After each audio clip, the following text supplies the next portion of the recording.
وشعب aad u jecel dawladnimada iyo inay ku noolaadaan dal nabada waxay goobtan isugu yimaadeen si ay u weyneeyaan qiimaha ay ku leedahay kowda luuliyo 58 sano kadib markii ay gurteen miraha xorriyadda iyo midowgii jamhuuriyadda Soomaaliya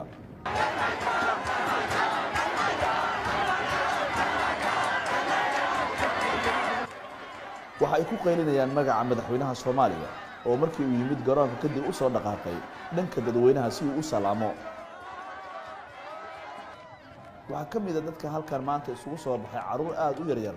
oo nasiibka iyo waqtiguba ay u siinayaan inay ku garaadsadaan dawladnimo Soomaaliyeed kuwaas oo madaxweynuhu intii uu salaanta ku jiray uu hakanayay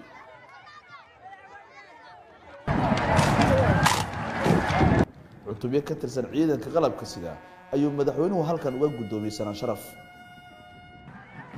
ciidamada kala duwan ee dalka ayaa gaadagacyaha lagu maamuusay xuska luuliyo waxa ay ku soo bandhigeen isla goobtan halkaas oo ay madaxdu ku daawanayeen dadweynuhuna mashxarad iyo sacab ay ugu tumayeen iyadoo dhammaan badiirada qalabka warbaahintu ay ku mashquulsanaayeen habka socodka ciidamada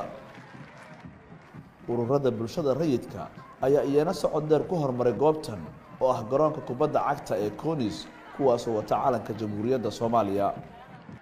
cadceedda ayaa aad u kulul balse dadku ma dareemayaan waayo waxa wehel u ah codadka ciidanka iyo fanaaniinta qaranka oo daqiiqad kadib u saaraya muusiga iyo hees maalinta kowda luuliyo u gaar ah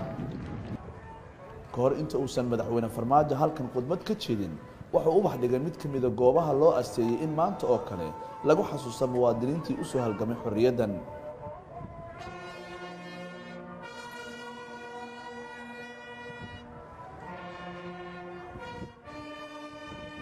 madaxweynaha jamhuuriyadda mudane maxamed cabdullaahi farmaajo waxa uu jeediyay khudbad ka hadlaysa waqtiga ay Soomaaliya joogto halka ay rabto inay u dhaqaaqdo iyo sida ay u sii adkeyn karto wada jirkeeda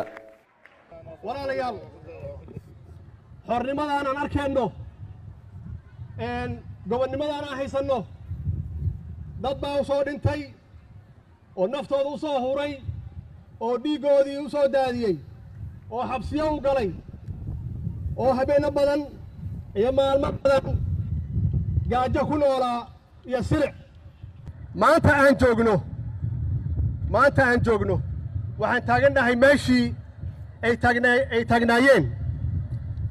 dadkii xorriyadda noo keenay maanta meeshay taagnaayeen 1943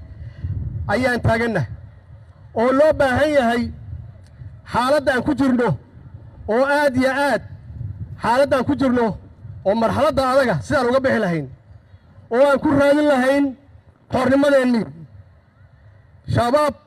iyo alqaacida iyo ISIS waxay isticmaalayaan qaabkii gumaysiga u isticmaalayay siduu dadka u qaybin lahaa sidaas darteed maanta waxaa loo baahan yahay inaan dib u soo ceshanno xorriyadeennii dhabta ahayd maxaa yeelay haddii qof walba oo Soomaali ah uu walwal ka qabo siduu gurigiisa ku tagi lahaa waxa weeye dadku xor ma aha dadkuna waxay ku xoroobi karaan iyagoo isku duubta iyagoo midnimadooda ka shaqeeya iyagoo aamina dawladooda iyagoo aamina qarannimadooda maanta waxaad haysataan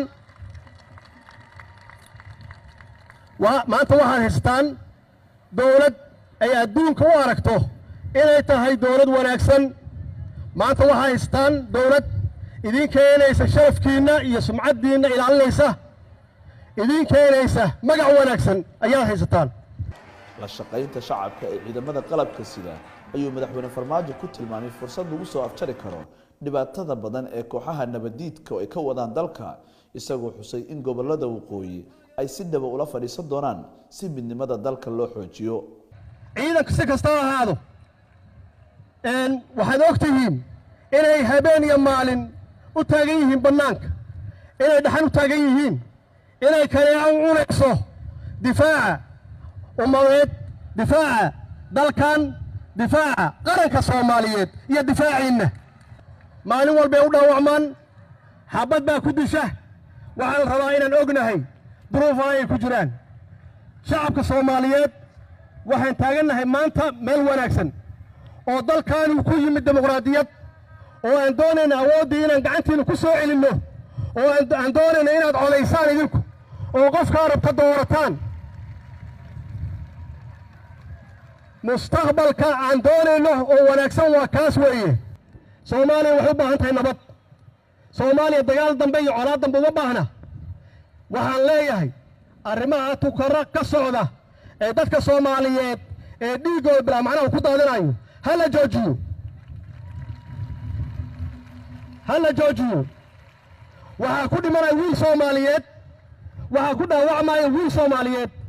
hooyo Soomaaliyeed ayaa ku gablamaysa hala joojiyo Somaliland waa dad walaalaheena ah